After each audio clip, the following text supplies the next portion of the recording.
Hi, my name is Todd Block. I'm a seventh grade science teacher for the last 23 years at Warren Woods Middle School in Warren, Michigan.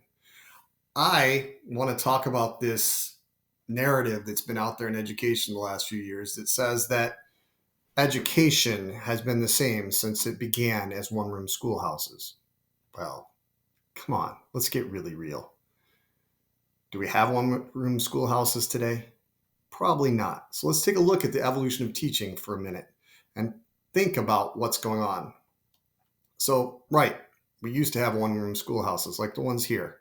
Our schools definitely don't look like this anymore. Now, there is something in this picture that people always claim is the same students sitting in rows. So, we'll have to think about that as we move forward. But we definitely had limited resources when we started, and the teachers were teaching multiple subjects. And we've really changed since the one room schoolhouse. We quickly moved to separating grade levels as we had cities evolve and we had more teachers needed. Instruction started with textbooks and chalkboards. Okay. Again, things we need to keep thinking about. Do we have chalkboards in our classroom today? No, we don't. That's definitely something that's missing now, but that's not a huge thing. You might say that argue that they've been replaced with whiteboards, and maybe they have. Um, but teachers started focusing on teaching specific subjects. They used a textbook after they went from not having textbooks to having textbooks, but we continued to evolve over time. We evolved from just a textbook to overhead transparencies, film strips, videos, all these things that made students more engaged. We kept adding things in the 70s, 80s, and 90s, but they weren't very innovative. We still left students in rows, but we added things that we don't have anymore. I started teaching, I used transparencies, I used an overhead projector. They're gone now, sitting in storage somewhere in our building. Okay. But we did add visual aids, which is important, and we allowed for more interactive learning, and we enhanced the instructional materials by videos and other film strips at first, but now they're videos. Okay. And YouTube came along, and I think since 2000, education has been on a hyperdrive evolution. Okay. Now we live in an age of teacher created materials that we moved away from solely relying on that textbook, moving page by page. I haven't taught that way in probably 15 years, but I did when I started.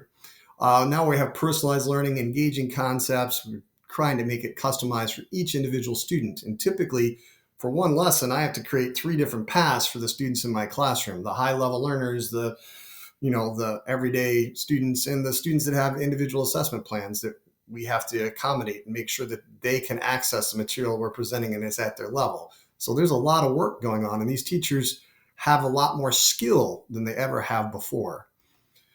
We've gone from those rote worksheets that we see here to develop analytical thinking skills. We've definitely changed. I don't hand out, and I know our math teachers don't hand out worksheets that you see depicted here.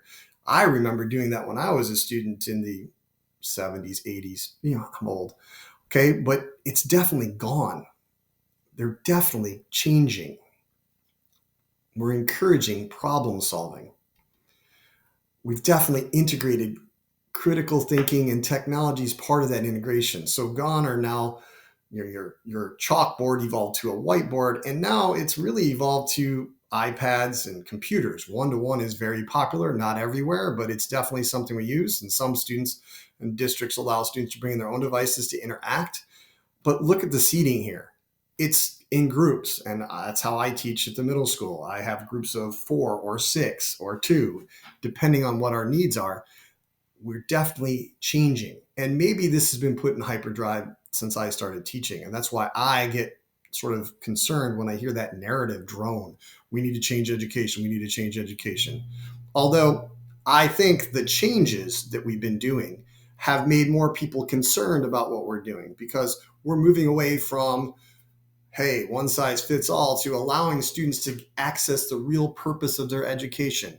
The real purpose of their education is so that they can learn how to do anything, because everything's changing. If I think about technology, when I went to college to become a teacher, they taught me all about technology and education. And the big thing was to learn how to do HyperCard Studio. Yeah, that's not even a thing anymore. What is that? Oh, that is a precursor to PowerPoint, which we've sort of moved up past. And now we're in things like making websites and other really interactive things that are better engaging our students. I just think about my own professional development. I've definitely evolved and changed as a teacher. And I definitely think we need to highlight that and think about that, especially as we try to recruit new teachers into the field. It can't be somebody who thinks, hey, I just take out a book and read lessons. It's definitely that. We're making individualized learning environments so that they're tailored to each student's learning experience. And we use technology, learning management systems, and we promote self-paced learning so the students know that they can learn anything on their own. And really, isn't that the goal? Isn't that what we do as adults when we need to find something out? We go look it up. And luckily, we have so much better tools than my childhood. Instead of having to go to the library or go ask an expert, write them a letter and send it in snail mail, or go talk to them down at the shop, or go look through the card catalog and see if we can find a book. We can just Google it. We can find somebody who's making content on YouTube. And we need to make students that can engage that instead of, hey, Mr. Block, can't you look it up and then maybe ask me questions about it, instead of having me be the sole source of the knowledge, because I'm definitely not. I remember back in the day when my dad was teaching me how to learn how to sound out words. He would say, Todd, I know you don't know how to spell that. Here's a dictionary. Why don't you look it up? I had no idea where to start looking in a dictionary. But I still have students that ask me how to spell something when they have the best device to answer that in their hand or their pocket. They have that thing called a cell phone, and you can ask that, hey, Siri, how do you spell? And it'll give it to you so much quicker and faster and more accurate than asking me. So let's think about, we're continuing to evolve this education process. It might have been slow from 1900 to 1990, but it's definitely picked up. Okay, a recent Edworld's report talks about how teachers lost skills during COVID. I don't buy that. I think the metrics they were using to measure them changed. Teachers now have so much more diverse skills and so many ways to meet students in remote learning environments, to meet students' needs individually, to broadcast things. Just think about it. When you were going to school, would your teacher have made videos? Would your teacher have created TikToks, different social media tools to connect and engage students in that lifelong learning process? We are definitely working in paths to engage our students to think about their future and how they're going to interact in society. No, we're not going to give them specific skills. No, we're not going to teach them how to do the taxes when the tax code changes every year.